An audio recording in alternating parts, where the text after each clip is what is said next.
বন্ধুরা, লিটন ভাই বিপদে পড়ছেন বরঙ্গাল আইসা, এইখানে আইসাও আমাকে তেল দিতে হলো। দেখেন, এর স্যার কষ্টের কোনো বিষয় নাই। এইরকম যদি অবস্থা আছে, কোন কোন পাম্পে ঘুরছেন দাদা ভাই এটা কন?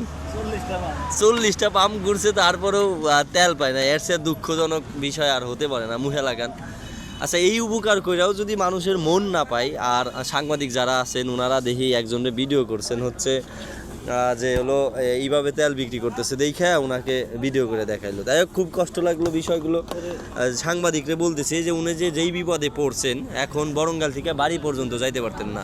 তাহলে আমি যদি না আসতাম বা আমার ফোন করে যদি না আনা হইতো, তাহলে এইখান থেকে কীভাবে উনি বাড়ি যাইতেন? প্রিয় বন্ধুরা, আসলেই এরকম কাজ যারা করে, উপকার এটা টাকা, ও 1000 টাকা দিলেও এই উপকার 1000 টাকা দেওয়া হবে না। তার কারণ হচ্ছে উনি কখনোই এইখানে অসম্ভব তেল পাওয়া, সেইখানে আমি আপনাকে তেল দিয়ে দিলাম। যাই হোক, এরকম কাজ যেন করতে পারি, যা মানুষ যা সে যেটাই মনে করুক যে ব্যবসা করতেছি বা ব্যবসার খাতিরে।